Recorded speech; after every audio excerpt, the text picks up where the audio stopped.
Okay, so I think we can get started. Let me just hide my little. All right, so yeah, I can start off by saying welcome to How to Kickstart Design Freelancing.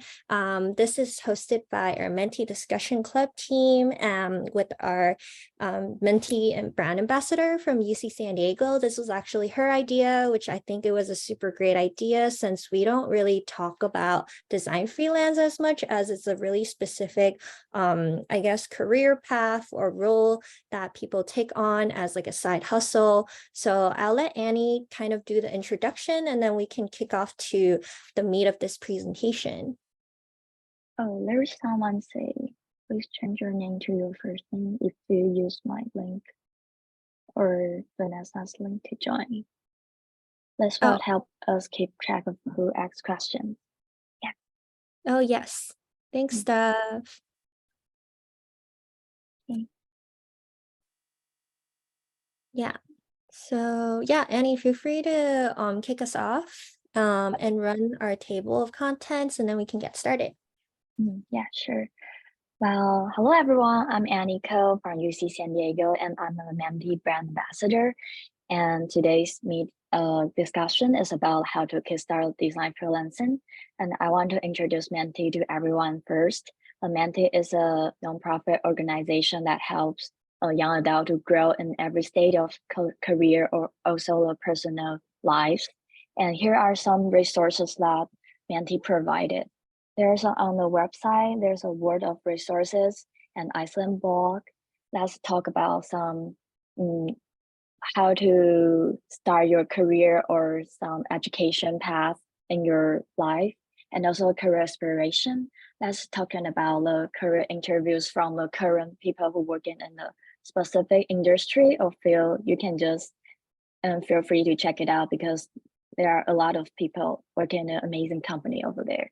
And also the mentor discussion club is that while you're joining right now, we just hold this event to help students to learn about some topic that they're a bit interested in and help them to grow. The Discord channel is our community to engage with people and to help people just connect with each others. And the Menti calendar also on our website. Uh, you guys can just see the events and the past event and also the upcoming event on this Menti calendar things. Yes, let's go to the next one. And here's a thing that we're going to cover today. The first, we'll start with defining your design freelance business. And the second topic, we are going to talk about the tool, the resource for people who doing the design freelancing. That was really important for us to use it. And also the last one might be what goes in the design proposal. We'll cover those things that we like you guys need to put in a design proposal. So we're also given some example for you guys to see. And also the last one is a Q&A. Just feel free to ask any question that you have about design freelancing. So let's give it to Vanessa. Yeah.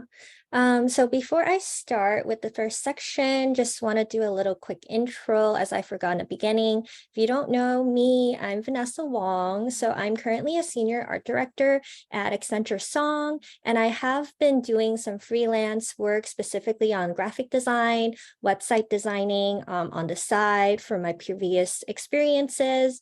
And then today I also invited my friend, very good friend Stephanie over. She's previously a full-time freelancer.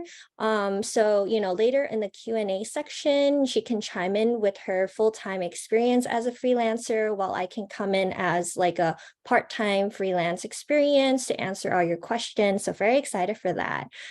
So let's jump into the first thing, which is defining your design freelance business. So I think it's good to start with setting the expectations of design freelancing. So basically the pros of design freelancing is you get to be your own boss, basically. You'll be the one who will be, choosing your own clients to work with, you're setting your own schedule. And depending on your experiences as a freelancer, you can make potentially higher income because you can control how many clients you want to take per year or per month. month. And it's a great opportunity for you to grow project management skills, and also creative pitching skills to, negotiate and pitching your ideas to these clients. And another pro is that you really get to work on really diverse types of projects, as you connect with different types of clients in different industries. So you're not just boxed into a single industry or field. And yeah, you can just like work on the projects you like based on your strengths. And this is like pretty open-ended as a freelancer. This also applies to if you have strengths outside of design. For example, you can be a great writer, so you can start in that route, doing freelancing as a writer as well. So it is a really great opportunity to build a portfolio for future full-time design jobs. If you are currently, taking a break from a full-time, or you need some break in, recruiting, then you can use this opportunity to kind of really choose the projects you want to work on, especially, if you want to build that portfolio for creative agencies that are trying to look into different types of projects you can work on. And then we can go to the cons. Of course, it's like not a perfect job. There are some challenges that comes with it. So, because you're kind of doing this independently, sometimes it may feel like a team of one, and you might feel a little bit isolated working just by yourself. But there are a lot of freelance communities out there that you can join and feel less lonely, and stay connected. So we can chat more about those resources later if you'd like. And, the cons is, you really need to manage your own time. It's not really like a typical 9 to 5, like after 5, you get home and don't need to think about it. It really is like, a job where you have to consider all things on your whole schedule. So you really need to be good at controlling your own productivity and motivation. And of course, when there's a risk in irregular income, and that's kind of the stress that comes with it. But, it really depends if you want to take this as a full-time opportunity or part-time, where it's just a side hustle for you to get extra income. So you can kind of shape these roles based off of your, priorities and needs. And of course, with this opportunity, you would need to deal with tasks that are outside of design or the creative work that you do, like, finding clients, managing finances, doing paperwork, unless you work with a third-party agency, which we'll talk about. That's like one type of freelance that you can do. And also to consider managing your own healthcare and other insurance benefits, because, different from full-time where the company usually covers your benefits, you're going to have to figure that out on your own, to kind of combine that, personal and work balance of things to worry about. So those are kind of the pros and cons to touch upon, to think about if you are ready for it, if you're suitable. And then, personality and like skills as a good fit. This is really good to think about before you even get started. If this is kind of like, what, sets you apart, or like something that you think, these are like the personalities that you think like can fit you as a freelancer. So of course, like being self-motivated, thriving in setting your own goals and maintaining your own productivity, that goes into being your own boss, great project management skills, very organized and scheduling checkpoints with clients and never miss a deadline to kind of build your brand from it. And, I think it's really important to feel comfortable with uncertainties, because you got to adapt to unexpected challenges and a non-routine work lifestyle, which some people really like. Like for me, I don't like routine. I work really well when I'm diving into different things. Just being stimulated with that environment is really good for me. And then we have entrepreneur spirit, desire to be your own boss and just really take full ownership of your work and have more creative freedom to design in your personal styles as a designer. And of course, you need to have experience with teams and projects. I think having a good idea of how a project goes from start to finish, so you can, manage that project from A to B, and ability to talk to people who don't understand design necessarily, having the ability to communicate why you made those design decisions is really important as a freelancer, as you will be working independently. So you would need to voice and stand up for your own design decisions at times. So I think this is a really good opportunity, even if you don't have all of these, personalities or fit in these bubbles. It is definitely, an opportunity for you to grow in these things if you would want to. And diving into different ways to do design freelance. So of course, there's full-time independent freelance where you're self-employed, you're finding your own clients and projects, and you have full control and ownership from the start to complete. If you'd say you want to, for example, travel everywhere, then being a full-time independent freelancer would give you that opportunity to work anywhere. If you want to take a break, then you can take a break, just scheduling your own time based off of your clients. And then you have, full-time or part-time contractor under certain agencies or companies where you can also act as a freelancer depending on, their contracts, if they're short-term or long-term. So there are third-party staff agencies that exist out there where they can contract you to different clients and projects. And then there's also companies that want to contract you to work on longer term projects. But the con is that they wouldn't provide the regular insurance or benefits for you as you are a contractor. I think one pro from this is that, if you don't want to work just by yourself, through these agencies and companies, you can work with other team members that are within those entities. But I would say, yeah, pay attention to compensation terms, as some of them might take a cut from it, or there's no benefits. I think it's just being careful and reading through those terms before you decide.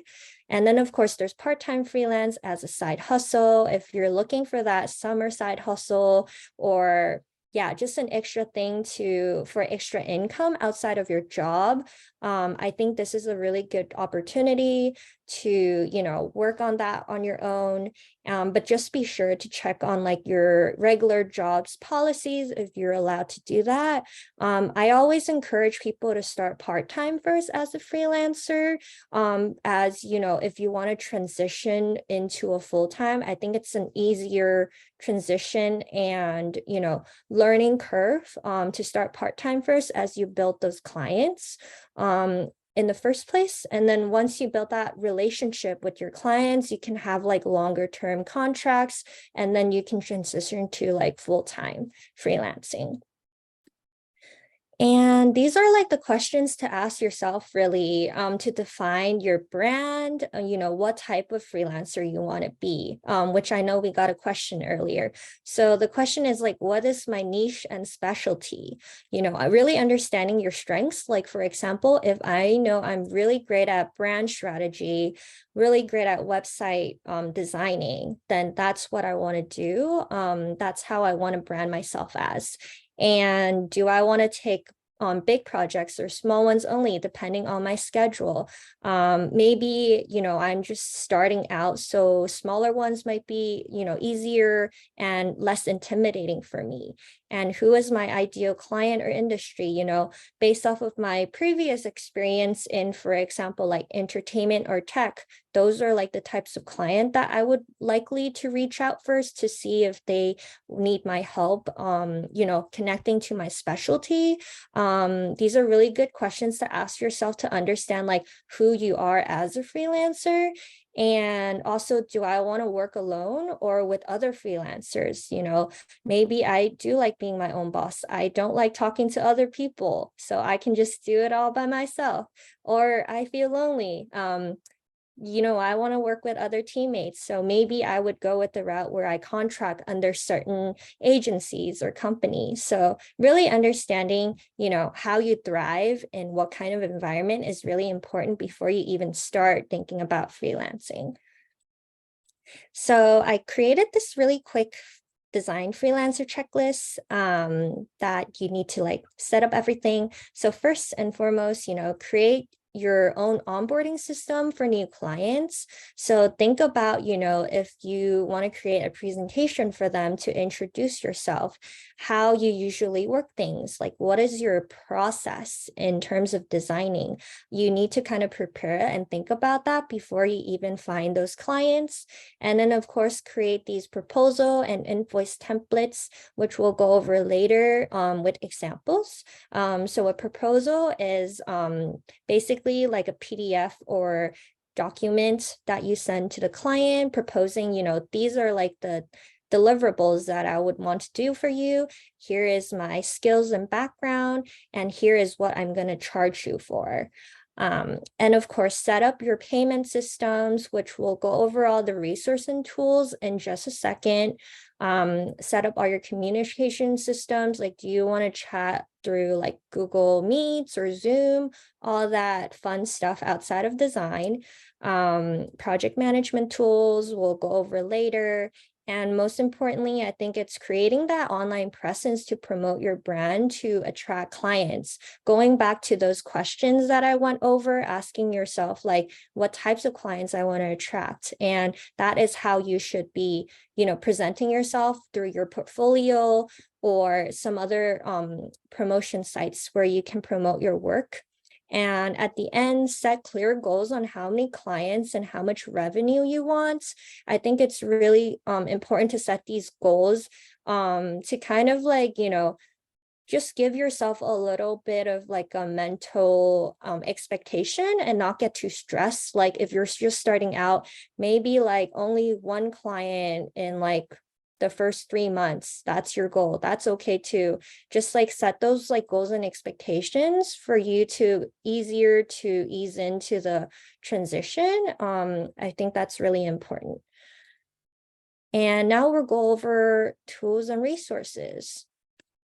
So there's a lot of different ways you can find projects and clients, but as first and foremost, I would say like the best opportunity is word of mouth. So after you build your own brand presence, you have your portfolio up, just reach out to or post on LinkedIn or like your own social media.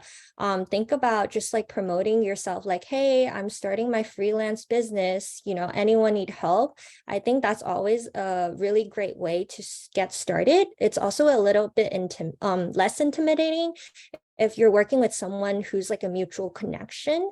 But there are other ways to find projects and clients outside of your connection.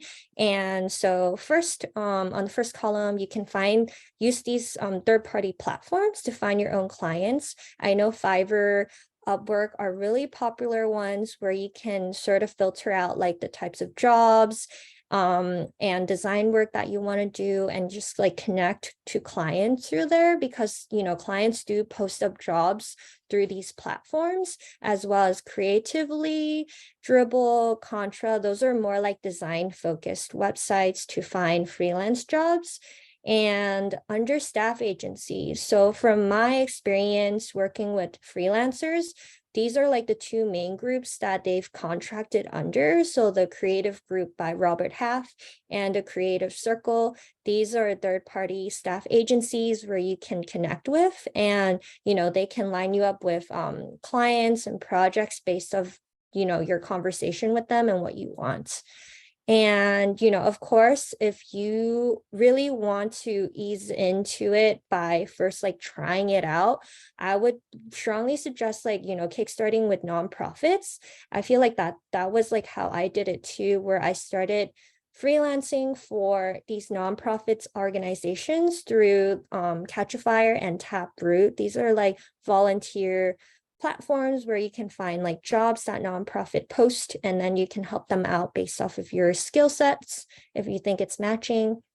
And then there's a few design projects that come here and there on these platforms where you can connect. Of course, it's volunteer based, so I feel like there's less pressure for yourself to, like do a 100% job. If you just like want to try out like if this is right for you, working with nonprofits as a volunteer always helps learn from those experiences.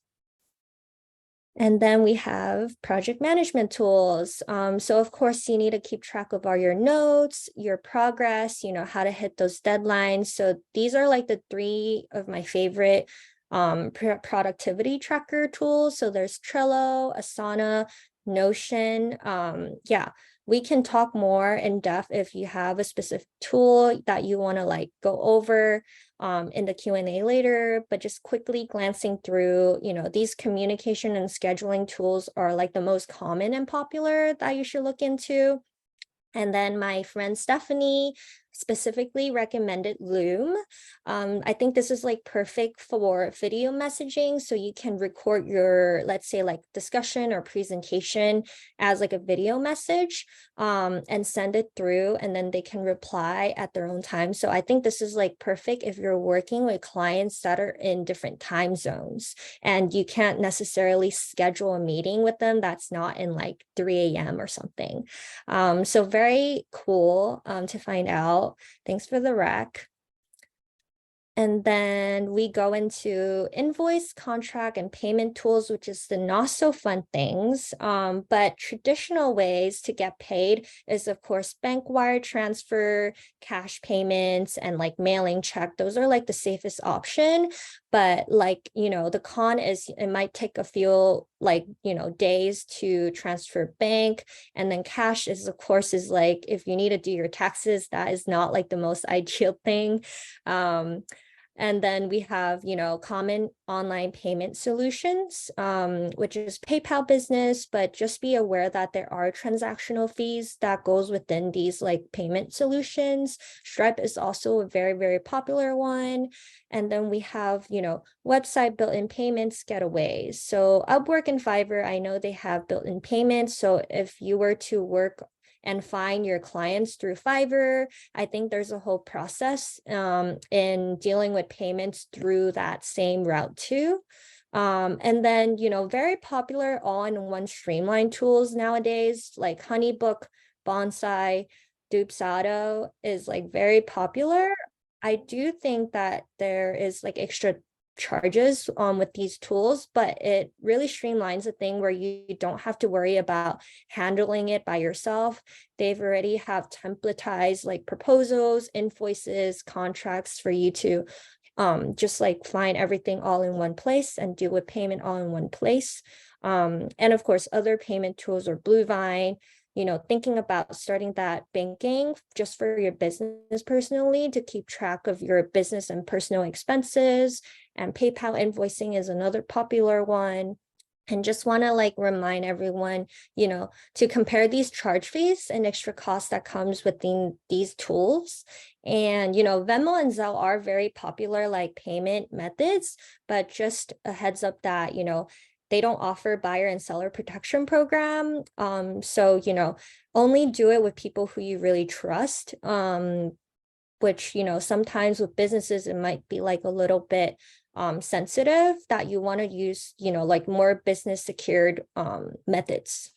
So yeah, and then we have these design and brand tools.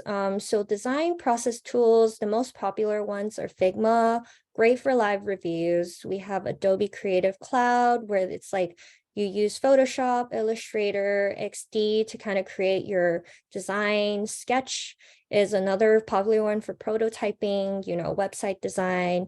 And Frame.io is great for video content reviews. So those are like my experience with these tools where we are using it in, the creative industry. And talking about promoting your brand online presence. So you don't necessarily need to build your own website. If you just need a place to, present your work examples, you can use things like Behance, Dribbble, Adobe Portfolio. They already have built-in, templates for you to just like upload your case studies, your design work onto it, and it's super fast. Other more social media presence things are Pinterest and Instagram if you want to grow followers to follow your work. And you can, of course, build your own portfolio websites with these examples, very popular third-party tools to create websites. And of course, utilize your LinkedIn network. I feel like not a lot of people think about that, but it's really important to get those referrals and reviews from your clients after your work, because, building off of those connections, it can lead you to more clients. So the financial part of freelancing. So I think common confusions with more serious freelancing is LLC. So the question is, if you need an LLC to start freelancing, no, you don't. But you should consider it if you're doing a full time with bigger scale projects, if you want to like protect yourself from possible lawsuits against businesses. So yeah, with LLC, your own personal assets would be protected from business steps or lawsuits against business. When you're using an LLC to do business, and the price varies per state, but currently California's annual LLC tax fee is $800. And if you are earning more than $400 from your freelance work in a year, you do need to pay taxes on these earnings. So it's really important to make sure you get the 1099 tax form from your clients. If they pay you 600 or more in a calendar year, that's like the rule of thumb. And I've also provided a TurboTax link if you want to read more into, these tax laws and policies or whatnot to kind of follow it. But yeah, I think a great thing for freelancer is that you can write off your expenses, which can be like business related food, if you're traveling, your office expenses, if you need a new laptop, if you need to pay for your Adobe CC subscription, those can all be included as your expenses because of your work. And of course, also like phone and internet services, which is great.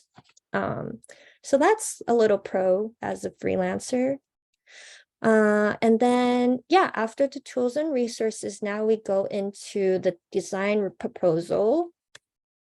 So I just wanted to like kind of give a heads up, like before you even accept a job, these are like the things that you should consider, because you don't want to wind up yourself having a bad client and having a bad experience overall. So I think it's just making sure, the potential clients' ask and deadlines align with your schedule and pace. Like if they're requesting you to create like a whole website in like 3 days, that's totally, unreasonable. So definitely it's a red flag. So another thing is asking about the client's communication habits and style, and really set those expectations. Like if you, notice that your client's not replying you, until like 5 days later, that's usually their like, speed of replying, then that's a red flag that they're really not good communicators to work with. And just being clear that if you do want to work with them, you'd expect them to reply you like within, latest 2 business days, things like that, to set the terms. And of course, ask the client's budget and, proposing your pricing beforehand, to make sure they're okay with you too. So what is in a proposal? So this is like a quick example, just a screenshot of like what a proposal, one of the pages look like. But yeah, basically all the information of what you're going to give to your clients is in this proposal. So I think important things to highlight really is, very specific design deliverables that you want to provide to your clients. And for design and creative things, specify if the final deliverables will be editable files or not, because a lot of times some designers are very sensitive in people not tweaking their own work. So they would deliver just like, flat images or flat designs that are not editable. And that's like really important to clear up if that's your preference. And of course, the scope of how deliverables will be delivered via goals and expectations. How many weekly syncs are you going to have? How many rounds of iteration? I think it's really important to list down those like maximum rounds of reviews and iteration to set up boundaries, because you don't want the client to bother you with like 10 different edits in a week. So I think setting those boundaries will really save you from having like, for having a good experience with the client itself. And then lastly, of course, the fee summary that you can transition into an invoice later. So as you can see on the right side, this deliverable timeline is just an example of like, what are the phases, when does the project start? What are the gathering meetings that you'll have? And you list those like dates and, number quantities very specific. And then initial wireframes, how many like options are you going to provide? Mockups, how many options in what types of files? And of course, like final designs, where are they going to store, or like, if they're going to be editable or not. Those are really important things to think about.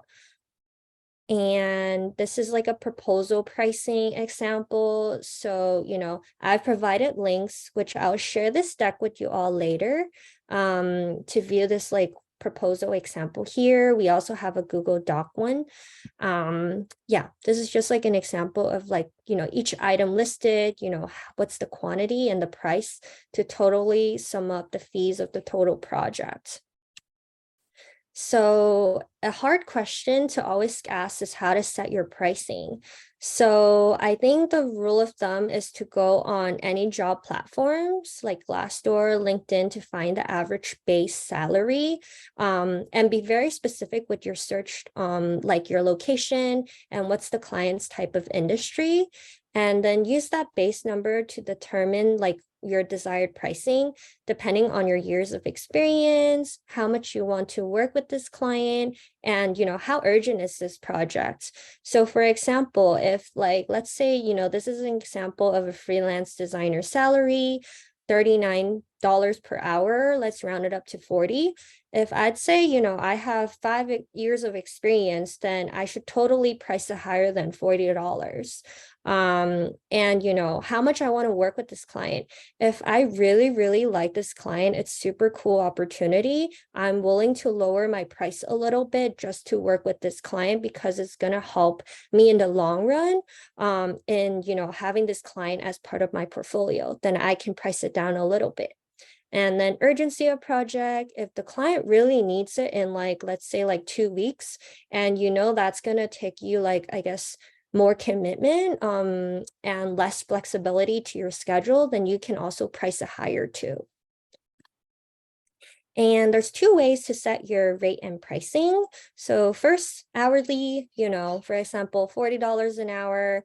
And then there's total package, where the total amount for, the list of deliverables that you're proposing. So I always recommend total packaging, because let's say I'm a super quick designer and I can get this done in like 5 hours, let's say, and I'm charging hourly. When average designer, maybe they would take like 10 hours to complete this thing. So I'm losing money on my own if I'm charging per hourly. So that's why I'm always recommending total package. Just asking yourself, like, how much is this project worth my time? There's no direct formula. I think through experiences, you would know the feeling if you're undercharging or overcharging based off of your like, previous experiences. But, I think starting off, it's usually easier to charge by hour, just to gauge like how long does it actually take you to complete a single project. And of course, negotiating tips, always offer the higher end pricing range first, and then, work with the client. If they say it's over, then try to meet in the middle and lower the price to be between the budget, but also like, over your lower range. And really just like try to highlight your, proposal, why it's unique to others to justify your pricing. And I've linked negotiating tips that we have as an article on our Menti website that we can check out after. So yeah, those are kind of like the broad general gist of how you should set your pricing, which is like, one of the hardest part as a freelancer, I feel. And yeah, that kind of wraps up the introduction and kind of just of design freelancing and how to define it. And now we can open it up to Q&A section. Yeah, and just a reminder, there are no stupid questions, so feel free to ask anything. Yeah. Yeah, thank you for Vanessa's presentations. And I just see some question in our chat right now. Someone asked about, do you have to tell your full-time job you're doing the freelancing on the side? Um, So I would say from my previous experience, I do not tell my daytime job that I'm freelancing, but I would say to make sure you kind of balance out your schedule where, your freelance work isn't interfering from your daytime job. Like sometimes I would work on weekends, just so it doesn't interfere it.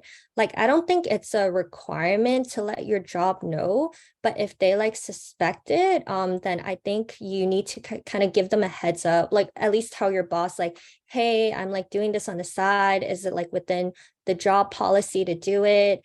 And kind of just like gauge, don't like, I guess like announce it, but talk to your like close manager to see if it's okay to do that. Okay. And he also asks about how do you or will you use AI tool to help your freelance business? Oh, that's a really good question. So I actually haven't used AI tools to help with my freelance business, but I've been getting a lot of ideas on TikTok. But yeah, I would say, the popular design AI tools, of course, is Midjourney. And, maybe, I don't know, Steph can chime in because she was previously a writer freelancer. So there are like some tools specifically for copywriting that you can use to kind of like, ideate ideas. Yeah, I hope Steph is still on this call. I am. I Nice. am. Do you have anything to add? Yeah. Hi, everyone.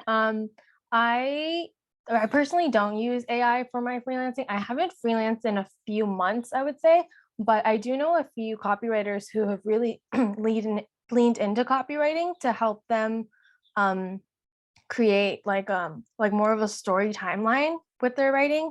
Like they would copy and paste an existing really successful landing page and then reverse engineer it using ChatGPT, and then they would use that framework to create their own copy for their clients, but they wouldn't copy it.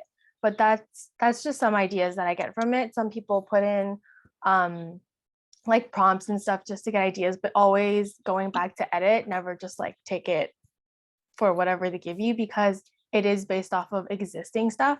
And the current company I work in, it's a chemical company, so a lot of things are very specific. And one of our coworkers tried it, not for like new copy, but they were like, oh, they're just pulling from our own company stuff already. So always be careful if you're ever using it, just to always edit it down and make it your voice or your client's voice in a very specific way, so you're not plagiarizing in any way.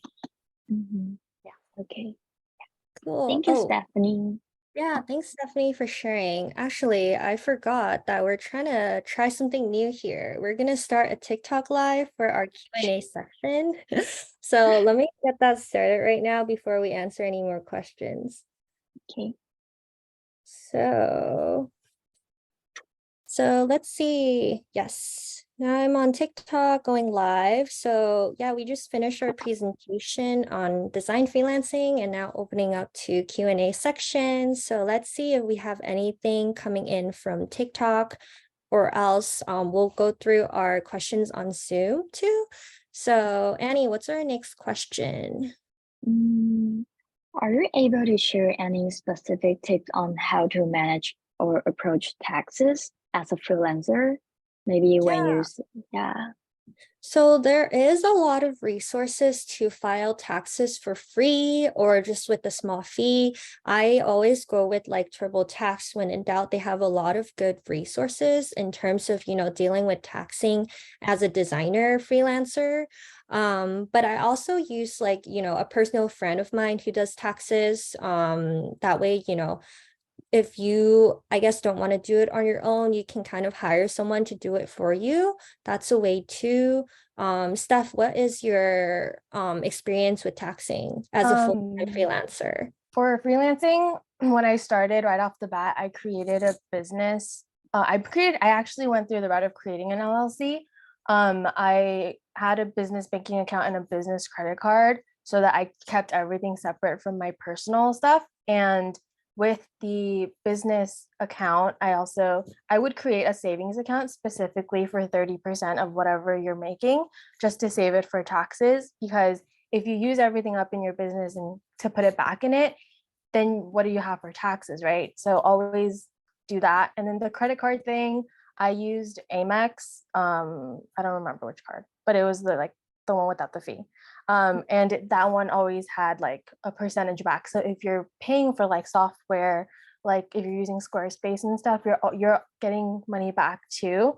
So it's a win-win, and you get to keep that separate. So that's my top tip for it. And always save at least 30%, because California taxes are expensive, and it is $800. I paid that. And yeah, it wasn't that fun. Yeah, thank you so much. And there is a question about, speaking of AI, what are your thoughts on people using AI to create design or copywriting without humans? Yeah, that's a really touchy question.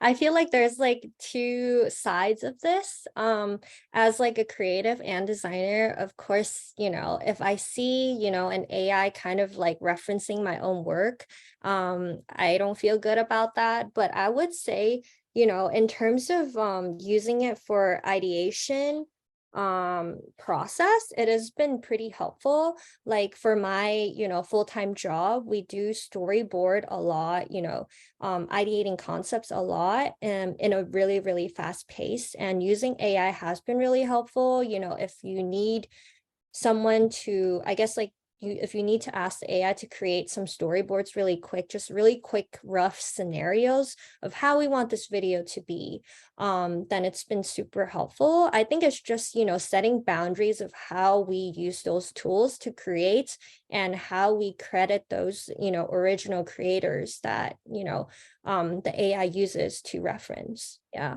And so that's my design part. Steph, do you have any I guess, yeah, opinion on copywriting specifically, in this current state of climate with the writers on strike and everything? It's a little bit more sensitive, I feel. Yeah, I think writing is an art that a lot of people kind of take for granted. It's really hard to come up with really new fun things. And obviously there's a lot of content already online that we can reference, and it can create some really cool things, but it all came from someone, right? And not like something. And it can kind of do whatever it wants for a long time, but it always draws from people's original ideas. So even with AI, at first I was kind of worried, but a lot of copywriters in my group, they're like, oh, it's nothing really to worry about, because at the end of the day, when you're writing, you're connecting with people. And unless, I don't know how sophisticated AI is going to be, but unless they can really understand humans and like feelings and things like that, I wouldn't worry too much about it. And I don't know if you guys watch Abbott Elementary, but Quinta Brunson, the main actress of the show, on her strike board, she's like, AI wouldn't be able to write like the rap in the series. And it's true, because it was genius. I don't know if you guys watched it. If you don't, you should. But yeah, that's my. Thank you, guys. I also have some question for you guys too.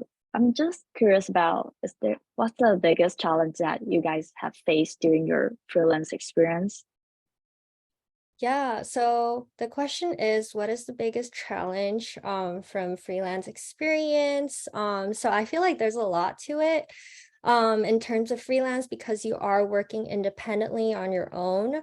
I would say like my biggest challenge is like feeling isolated, and not being able to, I guess, like have a group where I can go back to ask for critiques and things like that. I feel like that's always a struggle that people don't really necessarily bring up as a freelancer. You really have to consider, that self-care sense of it, where you need to make sure you're joining the right communities to have the right supports system. So there are a lot of, freelancer communities out there on Facebook groups or Discord for you to join. If you need an extra opinion or someone to like review your work and give you extra comments and critiques, I feel like that's always a plus, yeah, to have. Okay, interesting. How about Stephanie? Do you have any experience I about was gonna this? say the same thing, Vanessa. As a freelancer, it was really hard to be like, because you're the only person you're talking to all day long is yourself, Mhm, and it can be mhm, really exhausting, honestly. So yeah, you should definitely reach out to other people. I didn't do as much of a good job, so that's why I kind of went back to full time. Um, but another thing is mindset. When you charge, like everything from starting your business to like the end of a project, there's a lot of mindset that goes into it. It's kind of like you have to believe in yourself that you're good enough to do those things and you're qualified to price the things a certain way, because there's going to be people for sure that are going to tell you like that's too expensive, like it's not worth like my time or my money or whatever. But those things, like a very strong mindset, not like one like where you're full of yourself, but where you're sure of yourself. That's very important, because you have to stand up to people who are questioning you, and if you know that you can you can deliver, then you mhm, shouldn't worry about those people at all. Yeah. And then another point in one of the challenges as a freelancer, I would say, is you got to really learn like when's the right time to say no. And that can be really hard when when you're starting out as a new freelancer and you're just trying to get whatever clients you can get. But there are times when, the client is like, really making, really obnoxious comments or a kind of like asks and demands that doesn't really like make sense to you, then I think, those are like the times when you just gotta like learn to say no, and really, like Stephanie said, like know your worth, and stand up for yourself, because as a freelancer you are working on your own. Yeah. okay. Thanks, you guys. And I just saw there's another question pop up. It's about when ideating designs, how does one avoid copyright infringement but use existing design flows as inspirations? Yeah, so I think, this is like something that, every designer or creative should be aware of. It's like, making sure you're not really like riffing off of someone else's like ideas. But this is where like the ideation process is really important, where you document where do you find those inspirations, document those resources so that your client is also aware. When you're walking through, your design process, one of the things is like, building mood boards, inspirations, research, and all that. So I think as long as you document everything right in the beginning, it would help you, avoid all those copyright infringement issues at the end. So that's like my 2 cents. But I think, as a designer, I feel like it's like easy to kind of like, I guess, recognize like what if you're like copying someone or not. Like, you want to make sure your ideas are original. How about Stephanie? Do you have any thought about these questions? I don't particularly have any thoughts on this question. We can move forward. Okay, yeah, sure. Is there any question on TikTok so far? Um, let me see. Yeah, this is my first time doing TikTok live. Let's see if we have Mhm. any questions. There is a question about how to make sure a client pays you the full amount so you don't get scammed. And I wanted to answer that before we continue, Oh, if yes. that's okay. Yeah, no. So Hmm. so for me, when I went in freelancing, I made a contract and I stated my terms and everything. There's template ones out there if you really want to look for them. And then I always made sure that they gave at least 50% upfront and then 50% upon delivery. So that was my way of doing it. And I also learned from other writers. So a lot of them just work out that way. And if it's a bigger project, you can separate it into 3 payments, like beginning, middle, end. But I'm sure Vanessa has a different way to make sure as well. Yeah, no, I think that's, yeah, one of the ways that I did it too, like asking for deposits. And yeah, just like really make sure I know the client before I even like accept the job. Is like, like the red flags and things that I mentioned earlier, like how well are they communicating? Really researching that company background, if like they're actually legit on LinkedIn or something. Really having that background check for yourselves is really important to make sure they're just like good clients for you to work with. I think those are like the 2 things that I usually do. Yeah. Check. Is there any question that you guys curious about? Let's see. Yeah, I don't think we're getting anything on TikTok. Moss, Mhm. do you see anything? Moss is moderating our Hello. TikTok. Hi. Yeah, I didn't see anything. I saw like full jump in and out, and but no, Mhm. no, I did not see any questions so far. Okay. Yeah, Okay. sounds Yeah. good. So yeah, I guess if that is all the questions we have. Oh, we have one more. Yes. Yeah, So will this recorded Zoom be sent to us? Yeah. So we will send a recorded Zoom of this whole presentation and discussion on our Menti website, and then we'll send an email for those who RSVP'd on our discussion to the video itself once it's posted. So yeah, you can always go back to it to review. But yeah, I guess that wraps up our Q&A section and our first Menti TikTok live. Thanks for bearing with me with these technology things. It's my first time doing this, but it's been really fun, honestly. And we should do this more often. Yeah, just make sure to check out our Discord channel if you are not on it already. That's where we engage and update you guys with all these events that we have. And we also have our IG and TikTok, LinkedIn, everywhere to follow. But yeah, it's been really fun. Thank you for joining the session with me.